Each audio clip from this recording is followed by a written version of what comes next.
You have just started playing the First Descendant and want to get through the grind as fast as possible so you can enjoy endgame content. Here's how you do it in just a few simple steps. Play the right Descendant. Playing the right Descendant is crucial to speeding up your leveling process. Which brings us to Bunny. Her movement is fast, she does great area of effect damage, and she's ideal for eliminating hordes of enemies at the same time. Which is exactly what you want, since almost the entire quest chain consists of hordes of enemies coming at you. Hey, but lucky for you, Bunny is the first Descendant you unlock during the game and it's doable in just 1 hour. All you have to do is complete the entire first quest chain. By doing so, you've collected all 4 materials required to craft Bunny, one of which is the amorphous material. With this material, you need to defeat the first normal difficulty boss and you'll receive the Bunny code. This is the point where you can turn in all the quests required to obtain Bunny. Excellent work. Speak to a nice in Albion to craft your very own Bunny and you're good to go. I recommend you speed up this crafting process by spending credits, so that you don't have to wait for the crafting time so you can jump right back into leveling. Play resource defense. Congratulations, you now have unlocked Bunny. This will significantly speed up your leveling process. But now you're back to level 1 on a character with only 1 ability unlocked. Don't worry, by the time you reach level 7, you should have all of your abilities. But now that you've completed your first zone, there's a faster way to do so.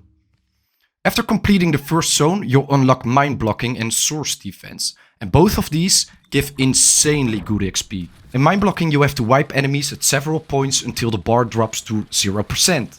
At that point you have to move on to the next point. And resource defense mode is a mode where waves of enemies come at you. I recommend playing resource defense since you have to travel less distance and can basically camp their spawns. And in addition to that, you can upgrade your mastery level, which is shared across all of your characters and benefits you in the future. And hey, you might even get something nice in the process. Finish the quest chain. Hey, well done! You've reached level 40. Now let's continue progressing through the game. Remember, leveling fast isn't just about reaching max level fast. It is about getting to the end game as fast as possible. And for this exact reason, you need to finish the quest chain.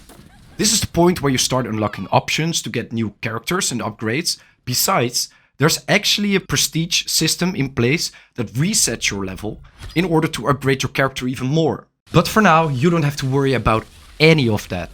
All you have to worry about is making sure you unlock new options. Now that you've gotten your priorities straight, it's time to rush through the main quests. You now have a max level character, which is also highly effective for leveling. So what do you pay attention to not waste any time?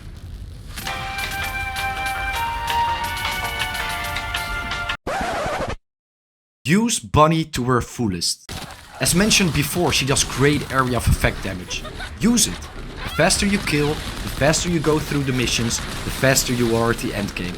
But keep in mind that occasionally some stronger monsters will spawn too, which you'll have to gun down to not lose any time, and switch back to area of effect again.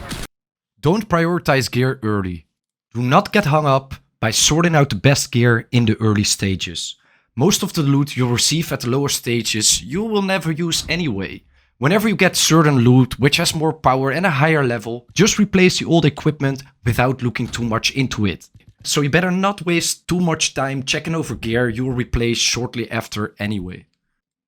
However, keep track of your module drops. Since Bunny is focused on area of effect damage, the last thing you want is to run out of energy. You can enhance your abilities with the character module option to last longer, consume less energy, and become stronger. You can also upgrade your weapons, but like I said before, you'll spend a lot of time replacing weapons over and over. This also means you have to go back and forth in the weapon modules section to apply and remove certain weapon modules so you can use them on newer weapons. So personally, I started doing this at the point where my weapon drops didn't improve much, and I was able to pick the weapons I preferred. Also make sure to have weapons equipped of different ammo types so you don't run into problems later. Play in a party. Life gets better when you have friends, and that sure applies to the First Descendant too. You would say there's some sort of scaling system in place, so whenever you play in a group, things would get harder, right? Well, as of now there isn't, and that's good for leveling. When I just started my First Descendant experience, I instantly jumped into a party with some friends to enjoy the game. As it turns out, we ended up in a who gets the kill first marathon, simply because everything went down that fast. But when I started playing solo, the game started feeling much and much harder. Maybe it's something they will work on later, but as it turns out for now, leveling with a group of friends is much easier. If you do not have friends to play the game with, do not worry. Occasionally you run into people who you can join on random missions. And also, in the world chat, people spam for groups all the time for any kind of activity. So there you have it, folks. These were my 5 tips to level fast and get to the end game quickly.